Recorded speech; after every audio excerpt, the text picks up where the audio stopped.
Breaking news out of Chicago. The NFL is buzzing this morning as the Bears continue to trim their roster, and several names are already on the chopping block. Big moves, surprise cuts, and even rumors swirling around possible trades. It's all happening right now, and Chicago is at the center of it. Before we dive deeper into the latest breaking updates, make sure to subscribe to the channel, hit that like button, and don't forget to ring the bell icon so you never miss the biggest stories around the NFL. All right, let's move on to the new news. The Bears have released 4 more players as the countdown to the 53-man roster intensifies.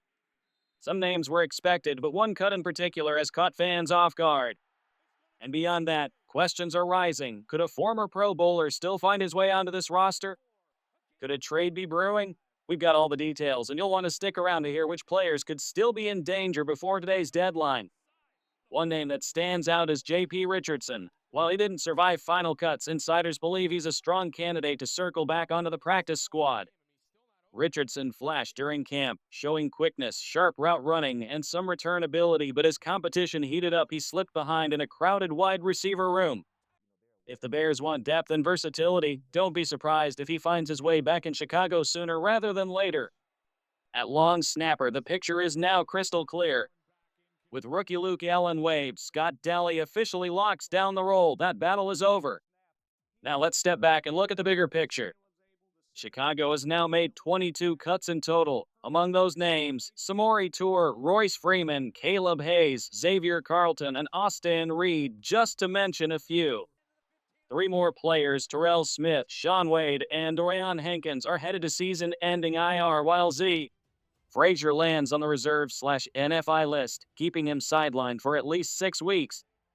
If you're keeping count, that leaves the Bears sitting at roughly 66 players, technically 67 if you include Jalen Johnson on the NFI list. Once he's activated, which is practically guaranteed, the math says 13 more moves still need to be made before this roster is finalized at 53. And here's the key: Chicago hits the practice field this afternoon. Coaches will want the roster trimmed as close as possible before then, but don't be shocked if a few players stick around through practice only to get cut as the 3 p.m. deadline closes in. Let's talk about potential surprises. While Tano Pacino's release wasn't a complete shock, it was still the first move that raised some eyebrows. It may not be the last time we see a veteran name surface on this list as final cuts continue to roll in. But the real headline today revolves around Cam Robinson. Reports out of Houston confirm that the Texans are now fielding trade calls for the veteran left tackle. That development follows the rise of rookie Aranti Ursary, who has essentially locked down the starting job at that position. Robinson suddenly looks expendable, and multiple teams in need of help on the offensive line are watching closely. Here's why this matters. Robinson comes with a relatively low financial commitment. Any team that acquires him would owe just $3.75 million for the season. The Texans already absorbed his hefty signing bonus. That makes him one of the more affordable starting caliber tackles available right now. Now, Robinson isn't without flaws. His run blocking has always been inconsistent, but as a pass protector, he's proven to be above average. And in a league where protecting the quarterback is priority number 1, that kind of reliability could spark interest from teams looking to solidify their blindside protection before the season kicks off. So here's the real debate. Is Cam Robinson truly an upgrade over Braxton Jones? Robinson has always been known as the stronger pass protector, while Jones brings more consistency in the run game. That's the trade-off. Do you prioritize protecting the quarterback's blindside or lean on a tackle who can help anchor the ground attack? Insiders in Houston say nothing is imminent, but interest is building. Teams like the Falcons, who are dealing with injuries up front, have already been mentioned as possible suitors. The Bears could be another team in that conversation, but only if the fit makes sense. And that brings us to the cost. Robinson isn't the kind of player you bring in to simply compete for a spot. If you trade for him, you're signaling he's your starter. Last year, when Jacksonville moved him midseason, the return was modest, a conditional 7th and Robinson for a conditional 5th. That's not a steep price for a starting caliber left tackle. For Chicago, the highest price worth paying might be a 5th-round pick.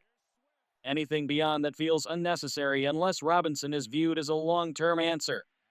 If a deal like that can be worked out, maybe even including a depth piece like Jordan McFadden, it could make sense. Ultimately, it comes down to this: is Robinson a clear step forward from Jones right now? If the answer is yes, then a move could be justified. But if not, holding on to draft capital might be the smarter play. So the real question becomes, should the Bears actually pull the trigger on Cam Robinson? Financially, it wouldn't be a massive commitment, but the decision ultimately comes down to value. If Robinson is truly a clear upgrade and the trade cost stays reasonable, it's a move worth considering. If not, saving draft capital may be the smarter long-term play. Now shifting gears to another name making headlines, za'darius Smith. Veteran pass rushers of his caliber don't stay available for long, and according to Jeremy Fowler, multiple contending teams have already checked in. That should tell you just how much interest is building around the league. Smith still brings proven production off the edge, and for teams looking to bolster their defensive front before week 1, he's the kind of player who can change a unit instantly. The only question left is where he lands and whether Chicago should be in that conversation. za'darius Smith is a name that continues to float around league circles, and for good reason. He's coming off a 9-sack season, he's healthy, and he's waiting for the right opportunity. Multiple contenders have already checked in, which raises the question, should Chicago be one of them? The Bears' pass rush remains one of the biggest question marks on this roster.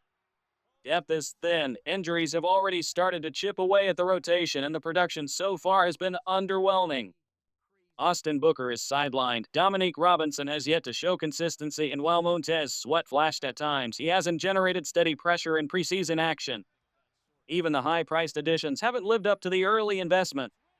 That's why Smith makes sense. He brings proven disruption off the edge, the kind of presence that changes blocking schemes and creates opportunities for everyone else on the line. Without a move like this, Chicago could be forced to lean on heavier blitz packages just to generate pressure, something you'd rather use as a weapon, not a necessity. So the reality is simple. If the Bears want to solidify their defense before week 1, adding a veteran like za'darius Smith might be the most impactful move left on the table. Let's close with a few names that could surface as surprise cuts before the deadline. Kano Magazi is right on the bubble. He has the tools, but depth at his position makes his spot uncertain. Another name to monitor is Anfernee Ogbonagbo. The Bears have quietly explored linebacker help, and with him battling injuries, his roster status feels shaky. In the backfield, both Roshan Johnson and Travis Homer have been banged up. Short-term IR might be the more logical path, but the possibility of one being cut outright can't be dismissed. At edge rusher, Dominique Robinson is in an interesting spot. Cutting him would expose him to waivers, while a veteran like Tano Passigno can be released and brought back with little risk. That roster math could work against Robinson if the Bears are looking for flexibility. Wide receiver is another position to watch. Jay Walker has built momentum to earn a spot, but if the numbers don't line up, he could be on the outside looking in. And then there's Daniel Hardy, whose special teams value is undeniable, which makes him hard to let go. Devin DuVernay, on the other hand, didn't play in the final 2 preseason games, and that alone raises questions. Could a player like Maurice Alexander sneak past him? Stranger things have happened during roster cutdowns. As it stands, the Bears are at 66 players with just hours left until the deadline.